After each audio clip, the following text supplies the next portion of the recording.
Okay, so you want to own a self-storage facility. From the outside, this looks like the laziest business on earth. You put up some metal boxes on a piece of dirt, you rent them out, and you collect checks while doing basically nothing. No customers walking in every hour, no perishable inventory, no employees standing around all day. Just steal and rent. That's the fantasy. Here's the number that should stop you cold. The U.S. self-storage industry generates somewhere north of $40 billion a year in revenue, spread across roughly 50,000 to 60,000 facilities nationwide. Public storage, the biggest player in the space, pulled in over $4.7 billion in revenue in a recent year, and its operating margins on that revenue regularly sit above 60%. 60%. Compare that to a restaurant, where a good operator is thrilled with a 10% net margin, or a construction company grinding out 6 to 9% net. Self-storage is one of the only real estate asset classes where the operating margins look more like a software company than a landlord. But here's the gap, and it's the thing that separates the guy who builds generational wealth from the guy who builds an empty warehouse full of nothing but his own debt. That insane margin only shows up once a facility crosses a specific occupancy threshold, and getting there is brutally slow, brutally competitive, and increasingly saturated in exactly the markets that look most attractive on paper. Understand the lease-up curve, and you understand this business. Miss it, and you'll go bankrupt owning one of the most deceptively simple-looking businesses in your city. So why is this industry so big in the first place? Zoom out, and the answer isn't really about hoarding, even though that's the joke everyone makes. The real driver is life disruption, divorce, death, downsizing, corporate relocation, small businesses that have outgrown a garage but can't afford commercial warehouse space yet. About 1 in 10 American households rents a storage unit at any given time, and the average renter keeps that unit for roughly 12 to 15 months, way longer than most people assume. This isn't a business that lives or dies on discretionary spending the way, say, a golf course does. It's tied to the messy, unavoidable churn of American life. People moving, people downsizing, people dying, people starting businesses out of their spare bedroom and needing somewhere to put inventory. That churn doesn't stop in a recession. In fact, self-storage has historically performed well during downturns, because when people lose their homes or downsize their living situations, their stuff still has to go somewhere. In 2025 and heading into 2026, with housing affordability crushed by elevated mortgage rates and more Americans renting smaller apartments or relocating for remote adjacent work, the structural demand for someone else to hold your extra stuff has only gotten stronger. Now, not all self-storage is the same business, and this is where a lot of new owners get seduced by the wrong numbers. There are really 4 distinct plays here. First, you've got traditional drive-up storage, the classic orange door facility off the highway. These run the highest margins once stabilized, often 65 to 75% net operating margin, but they require the most land per dollar of revenue, which makes them capital-intensive to build in the first place. Second, you've got climate-controlled indoor storage, which is the fastest-growing segment because renters increasingly want to store electronics, documents, and furniture without worrying about humidity or temperature swings. These command 20 to 40% higher rents per square foot than drive-up units. But the build-out costs are also 30 to 50% higher, and your utility bill for climate control eats into that premium every single month. Third, you've got portable storage and storage as a service, the pods model, which needs almost no real estate at all, but instead requires a fleet of trucks and drivers, turning your low-labor real estate play into something closer to a logistics business. And fourth, you've got boat and RV storage, a niche play that's exploding in Sunbelt states, where oversized vehicles need outdoor parking pads instead of enclosed units, and where you can often get away with minimal construction, just paving and fencing, for a fraction of the capital cost of a traditional facility. Each of these has a trade-off. Drive-up gives you the best margins, but the highest land and construction cost per unit. Climate-controlled gives you premium rent, but a bigger utility and build-out bill. Portable storage minimizes real estate risk, but turns you into a trucking company with all the labor headaches that implies. Boat and RV storage is cheap to build, but far more exposed to local competition since the barrier to entry is so much lower. Now let's strip this down to the actual mechanics, because this is where people get it wrong. You buy or lease land. You build steel units, or you convert an existing building. You rent square footage by the month. That's it. That's the entire operating logic.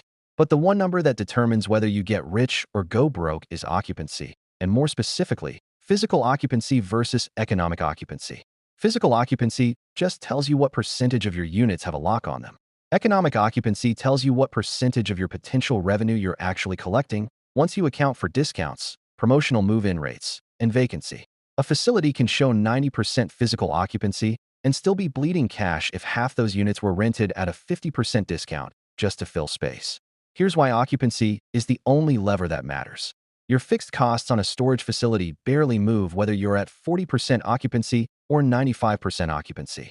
Property taxes, insurance, a skeleton staff, basic utilities, loan payments. These are essentially flat.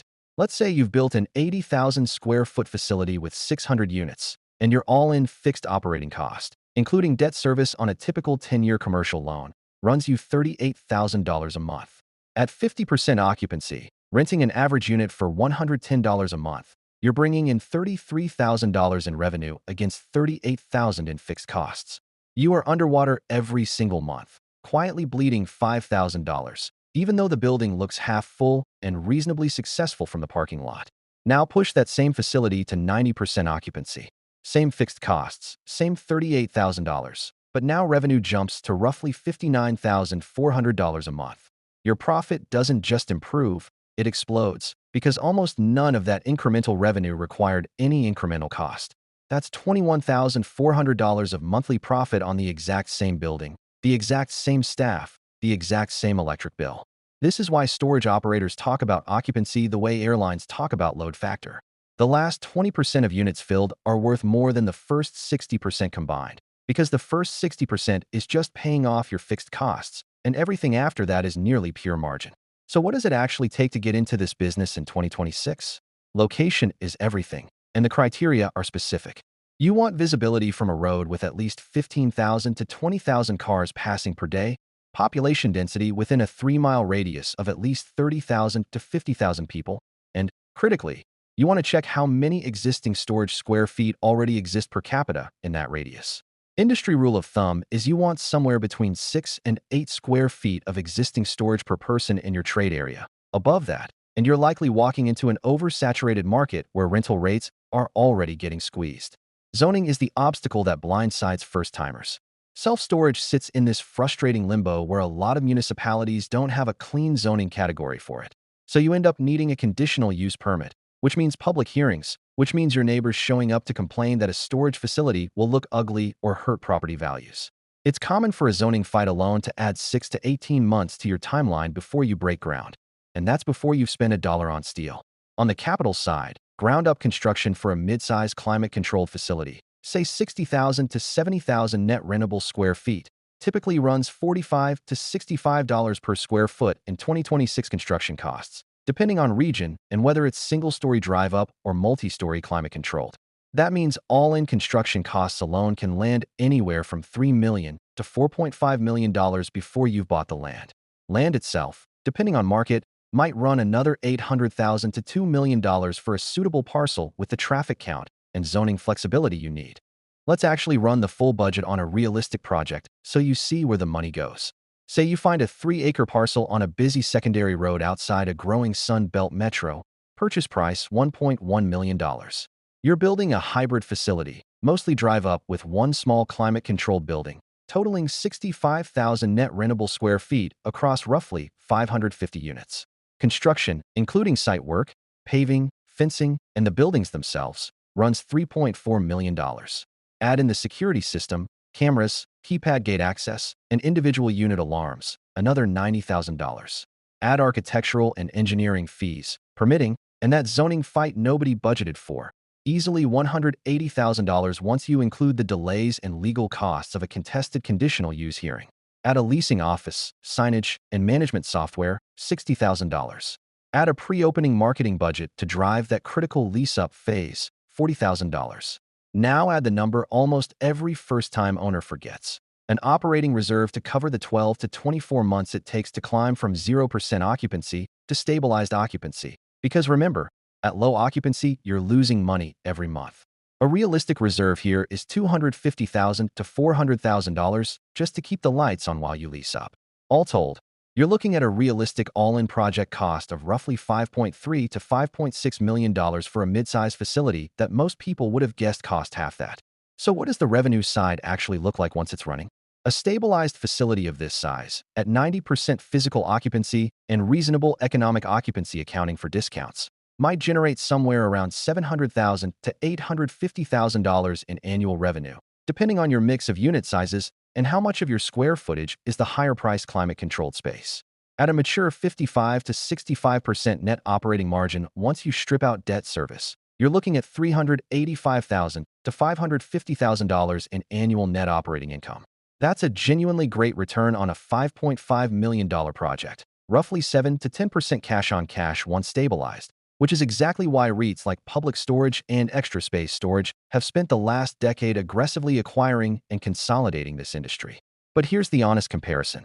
Public Storage operates over 2,900 facilities with the benefit of massive scale, national brand recognition that reduces marketing spend per lease, and enough properties that a bad market in one region gets buffered by strong markets everywhere else. A small independent owner has none of that buffer.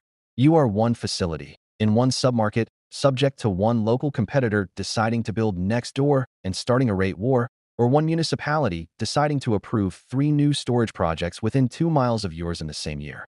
The lease-up period, that stretch between opening your doors and hitting stabilized occupancy, typically takes 24 to 36 months for an independent operator without a national brand, versus 12 to 18 months for an established chain with existing customer databases and marketing infrastructure.